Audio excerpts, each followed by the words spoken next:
I think this is the real punchline. The real takeaway is you want to join groups where your desired behavior is the normal behavior.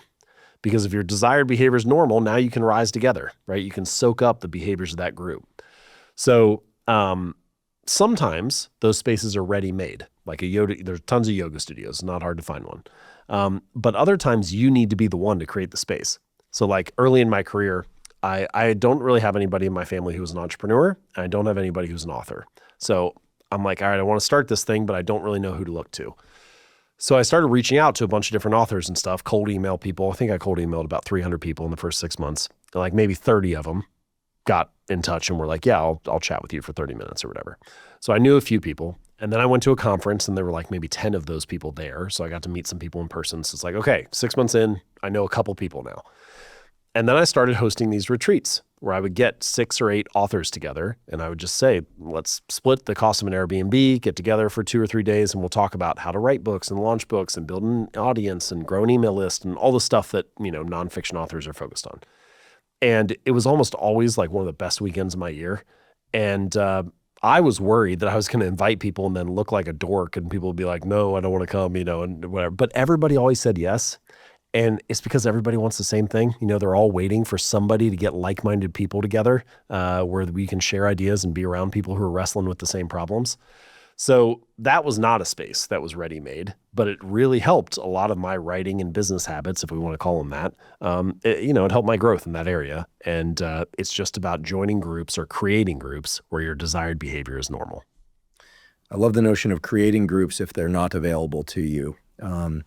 I can say, having had to go against the grain of my environment many times, that if the habit or the thing that you're doing alone is a positive one, like exercise or something like that, chances are people are going to be seeking you out at some point in the future, asking how you achieved that thing. Almost always. But it's hard to go at things alone. Or even to just be part of a new community, like where you don't really know people that well or just know them online and things like that. But I also encourage people to build what might not be there because, provided it's a good habit, I think people will, as they say, like others will join you. Sure. What's coming to mind is when I was in my scientific career, I'd go to these meetings. Basically, people would sit all day, eat all day, and drink all night, basically, and then sleep. And it was super unhealthy. And I realized, I always feel like garbage at these things. So I was like, you know what? I'm just going to skip a couple sessions. Those talks aren't that good. I know those people, they don't give good talks. Or maybe they do. I'm willing to miss it so I can go get a workout in. And only once did I ever run into a colleague in the gym. And I was like, it's kind of like this thing, like, oh, you do this too? It's like, and I won't say who this is, but he's a super successful scientist.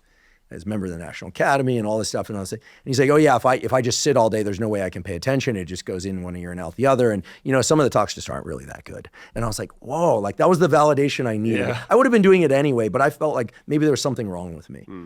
Nowadays, I think things have changed. I think that scientists are encouraged to take good care of their bodies too, but it ran counter to the kind of stereotype, like you're at a meeting, you're supposed to be at the meeting. Of course, you're not supposed to spend the whole time like exercising and hanging out, but I know it's like people don't miss happy hour. I wasn't really into hanging out at the bar.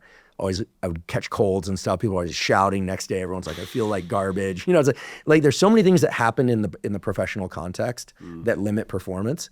And nowadays, I think people are much healthier. So I do think that communities change, but it requires some people breaking out from those communities. Sure. So I'm a big fan of what you're saying. Sorry to run long with my example, but it hits home because I think that, how we grow up, we carry that stuff forward, which raises a question.